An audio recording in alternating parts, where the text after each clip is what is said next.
మనిషి మతం టాపిక్ మీద మనతో మాట్లాడడానికి బాలయ్య గారు ఉన్నారు. సార్ నమస్కారం సార్. ముందుగా మీకు విజన్ న్యూస్ వారికి ప్రత్యేక అభినందనలు అండి. ఈరోజు ఒక మంచి అంశాన్ని ప్రపంచ ప్రజలకు ఒక మంచి అంశాన్ని అందించాలన్నటువంటి ఉద్దేశం చాలా గొప్పది.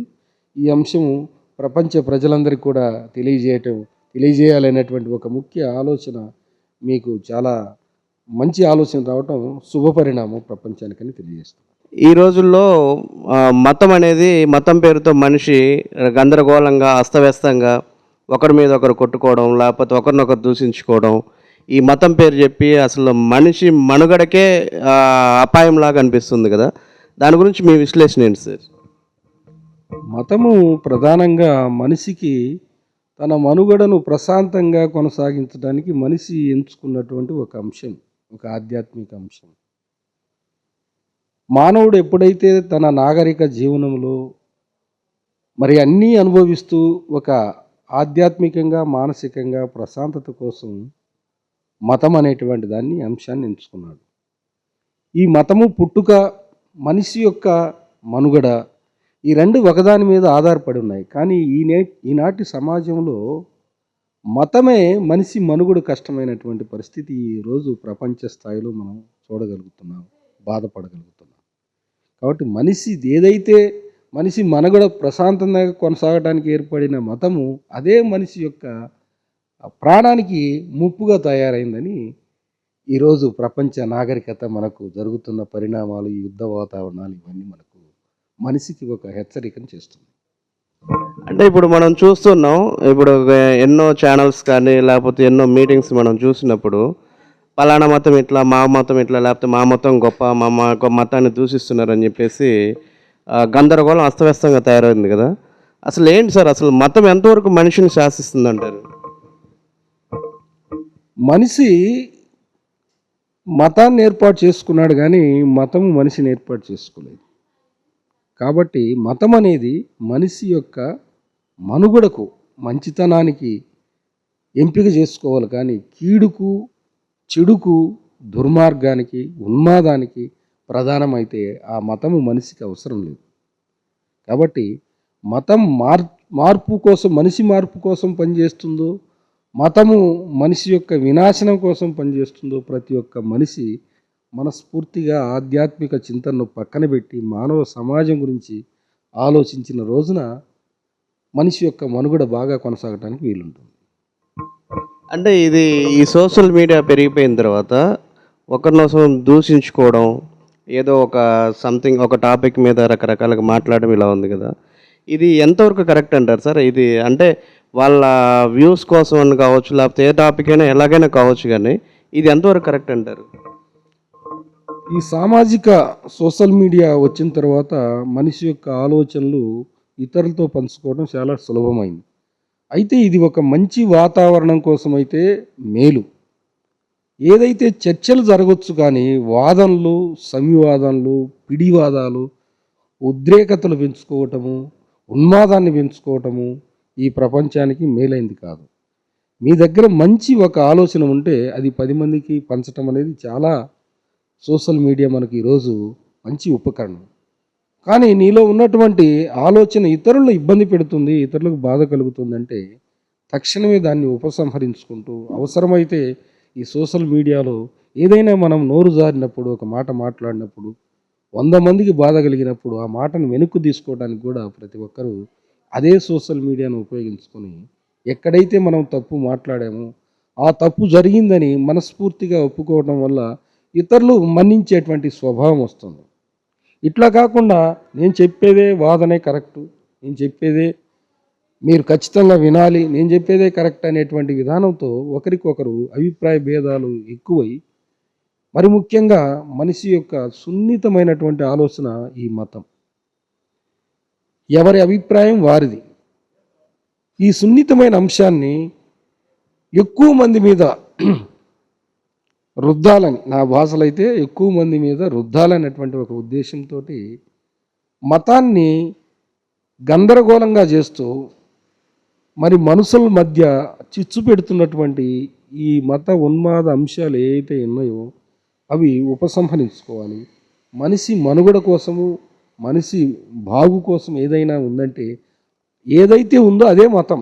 మనిషిని మనిషిగా అభివృద్ధి చేసేదే మతం కానీ, మనిషి మనుగడకే ప్రమాదం కలిగించేది మత అంశం కాదు. అది నీ వ్యక్తిగత అభిప్రాయం అని ప్రతి ఒక్కరూ కూడా ఈ సోషల్ మీడియాలో స్పందిస్తున్నటువంటి వారు మతం పట్ల విశాలమైనటువంటి భావనతో ముందు సమానం, సమాజంలో ప్రజల మధ్య సమానము, సమైక్యత, సానుకూల ఆలోచనలు పంచుకోవటం ఇది ప్రధానం. కానీ ఒక మతం గొప్పని, ఇంకొక మతం తక్కువని హేళనగా మాట్లాడటము, ఈ ఆధ్యాత్మిక చింతన అనేది ముందుగా చెప్పాను, చాలా సంకుచితమైన ఆలోచనలు సున్నితమైన మనస్కుల మీద విపరీతమైన ప్రభావాన్ని చూపుతాయన్నమాట. కాబట్టి మతం గురించి మాట్లాడేటప్పుడు కానీ మనిషిని ప్రధాన వస్తువుగా చేసుకుంటే మంచిదని, మతాన్ని ప్రధానంగా చేసుకున్నప్పుడు మనిషి యొక్క ఆలోచన ఇంకో రకంగా ఉంటుంది.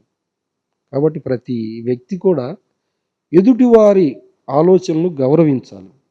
మతం అనేది కొంతమంది వ్యక్తుల నమ్మకం, కొంతమంది కలిసి కొన్ని ఆచారాలు, వ్యవహారాలు, సాంప్రదాయాలు కలిసి జరుపుకునేటువంటి ఒక ఉన్నతమైనటువంటి అంశము మతం. కానీ మన మధ్య విభజన, మనసుల మధ్య విభజన చేసి అడ్డుగోడలు ఏర్పాటు చేసి ఉన్మాద స్థాయికి యుద్ధాల వరకు దారితీసి ఈరోజు ప్రపంచ ప్రజలకు మరి వసుదైక కుటుంబంలా ఉంది. ఒక దేశం అంటే ఆ దేశ ప్రజలు అంటే భిన్నత్వంలో ఏకత్వం ఇప్పుడు దెబ్బతీసినట్టు అనుకోవచ్చా? ఖచ్చితంగా వసుదైక కుటుంబం, అదే చెప్పబోతున్నాం. ప్రపంచమంతా కూడా భారతదేశం నమ్ముతుంది. మన కుటుంబ వ్యవస్థ నుంచి సమాజానికి మంచి ఒక ఆలోచన ఇచ్చేది ఏంటంటే ప్రపంచమంతా వసుదైక కుటుంబం. ఈ సాంకేతికంగా అభివృద్ధి చెందటం కానీ, ఉపాధి పొందటం కానీ, ఒక దేశం వాళ్ళు ఇంకొక దేశంలో ఉండదు. ఇక్కడ ప్రత్యేకంగా ఈ దేశ ప్రజలు అని ఏ దేశాన్ని కూడా ఈరోజు విభజించలేని పరిస్థితికి వెళ్ళారు. కాబట్టి ఆలోచన ఇచ్చేది ఏంటంటే ప్రపంచమంతా వసుదైక కుటుంబం. ఈ సాంకేతికంగా అభివృద్ధి చెందటం కానీ, ఉపాధి పొందటం కానీ, ఒక దేశం వాళ్ళు ఇంకొక దేశంలో ఉండదు. ఇక్కడ ప్రత్యేకంగా ఈ దేశ ప్రజలు అని ఏ దేశాన్ని కూడా ఈరోజు విభజించలేని పరిస్థితికి వెళ్ళారు. కాబట్టి ఎక్కడో జరుగుతుంది యుద్ధం అనుకుంటే అక్కడ మన దేశ ప్రజలు కానీ, మన కుటుంబీకులు కానీ, మన సమాజ ప్రజలు కూడా అక్కడ ఉంటారు.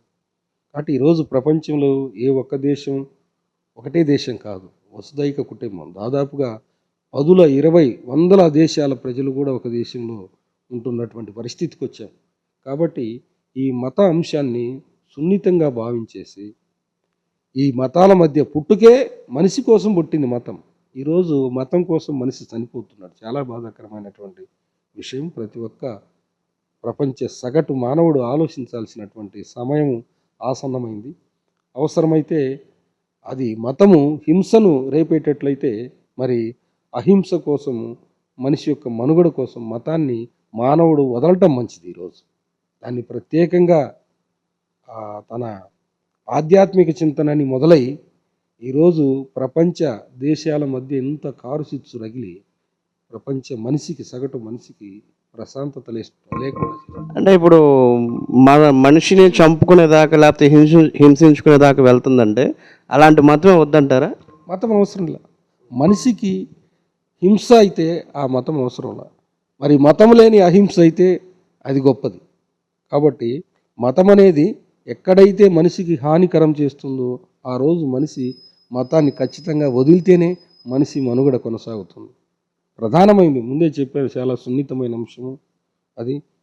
కాబట్టి ఎక్కడైతే, మరొకసారి చెబుతున్నాను, హింస రేగుతుందో, హింస ప్రేరేపించబడుతుందో అది మతం కాదు, మనిషి యొక్క ఉన్మాదమని మానవుడు గుర్తించిన రోజున ఈ మత కల్లోలాలు కానీ, ప్రపంచ యుద్ధాలు, ఈ దేశాలు ఒక్కొక్క దేశం ఒక్కొక్క మతాన్ని ప్రేరేపిస్తూ మరి దానికి కొన్ని దేశాలు అండగా ఉంటాము.